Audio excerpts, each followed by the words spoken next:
Bonjour à tous. La semaine passée, on a insisté sur le marché et les 2 tips à mettre en place pour construire un projet durable. Aujourd'hui, je vais commencer par un exemple pratico-pratique pour ensuite parler d'un plan d'action autour de vos activités. Parler du plan d'action vous projette dans le futur sur vos besoins en investissement. On a des besoins matériels, humains, mais aussi financiers. On va prendre l'exemple de Guidef. Nous avons comme finalité de contribuer à l'autonomisation professionnelle chez les étudiants d'origine étrangère hors de l'Union européenne qui ont des diplômes et veulent exercer un travail d'indépendant ou qui recherchent un emploi. Plusieurs critères ont permis de construire notre finalité. Statistiquement, il y a un décalage entre les jeunes issus de l'Union européenne et ceux qui sont nés en dehors de l'Union européenne. Sur le terrain également, nous avons constaté une absence de mission locale pour l'emploi pour renforcer l'accès au marché du travail de ces jeunes étudiants étrangers. Ceci nous a amené à développer un coaching pour accompagner bénévolement les jeunes via des formations, boostant leurs compétences personnelles et techniques. De plus, nous cherchons à concevoir également d'autres actions leur permettant de développer des activités génératrices de revenus. En termes d'action, nous avons décidé d'offrir tous les samedis et jeudis des formations pour aider les étudiants à monter leur business plan et suivre des cours de néerlandais en ligne.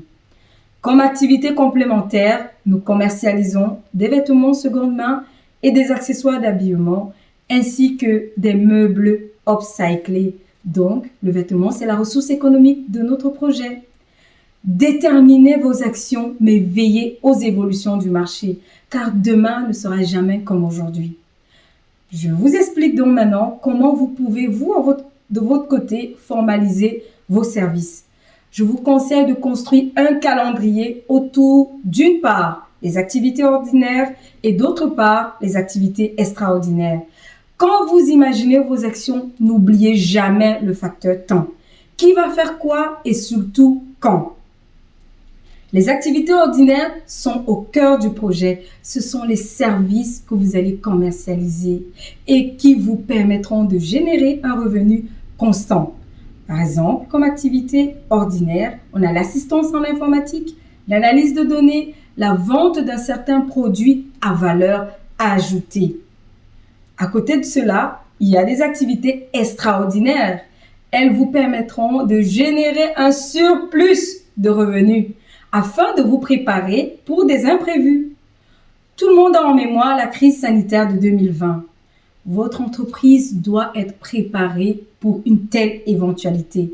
Pensez à des services de livraison d'un produit, d'accompagnement ou d'organisation en événementiel comme activité complémentaire pour pallier à ces conditions.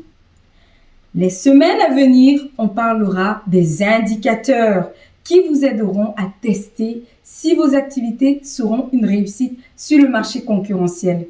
Ensuite, on évoquera des avantages de votre projet sur le plan social et financier pour l'État belge et pour le porteur de projet que vous êtes.